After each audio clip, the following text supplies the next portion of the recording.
Here the question is which is a correct statement. The first statement is given an extensive variable of a system is a microscopic parameter which describes a system in equilibrium and which has a value equal to the sum of its value in each part of the system.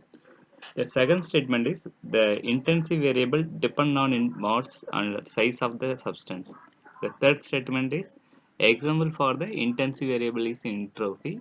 The fourth one is example for the extensive variable is pressure. So we are going to analyze which of the given statement is a right statement.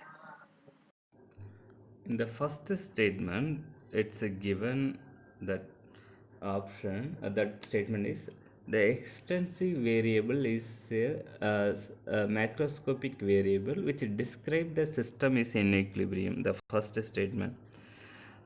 That means it's a macroscopic which define the system is in equilibrium.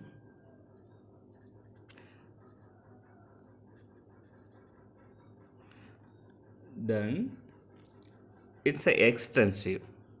The next one it is given, it's a extensive because it's a macroscopic behavior. It is a sum of the each part of the system. That is also right. So the first given statement is acceptable one. We can't find anything wrong because the extensive variable usually defined by the macroscopic quantity. Example, the volume. The volume we can define it's a macroscopic variable. It is depend on the size of the system. That's why it is called extensive. The variable is extensive means it is depend on the size of the system. It has to define the macroscopic behavior of the system. That means if the volume is raised, the number of particle will increase. If any property is dependent on the number of particle, that is called the extensive variable. The volume is the best example. So nothing wrong we can find in the given statement because macroscopy is extensive.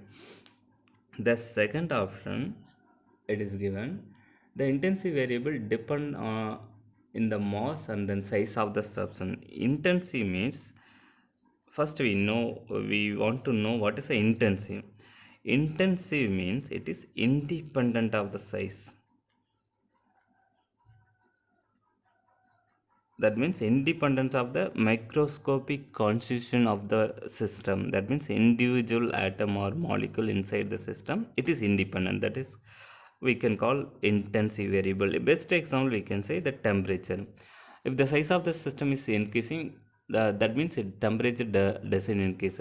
Another quantity intensive, the density is constant. If the size of the system is increasing, the density remains same. Even if you are taking the small metallic ball, if it is in bigger size, if it is iron ball, this is also iron ball, the size is different but density is remaining same.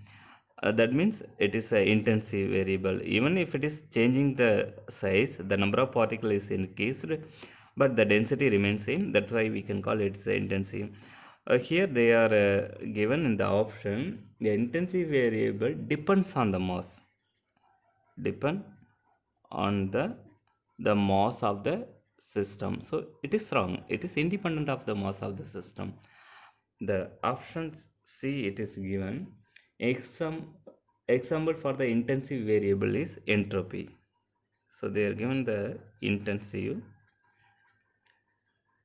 variable is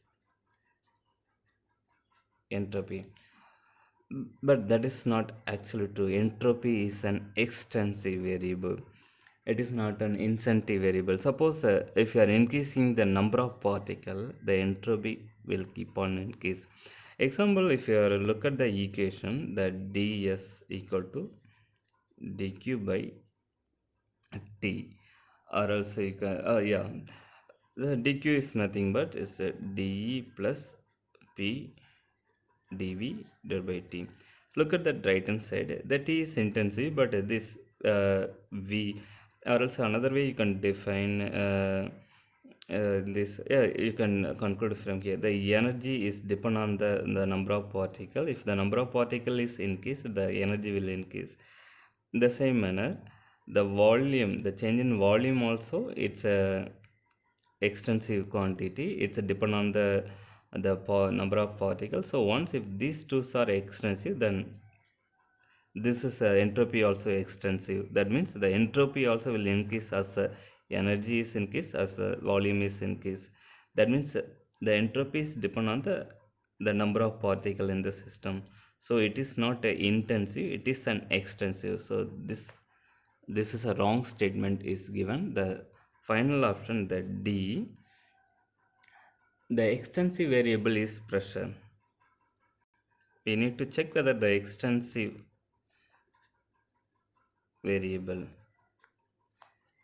is pressure. So, suppose if you are taking the ideal gas example, PV equal to the N kBT, or else P equal to N kBT by V. N by V is nothing but the density, rho kBT. So the T is the intensity variable. It is independent of the number of particles in the system. The density also, it's intensive. If these two are intensive, definitely the pressure should be intensive, because pressure is depend on the density temperature. So right hand side is the intensive variable only we have. The left hand side quantity should be an intensive variable. So it is not an extensive variable. This is also the wrong statement. So the only one option is right. The first one is the right statement. So from the above discussion, we got the best statement is the first one we can choose. An extensive variable of a system is a macroscopic parameter.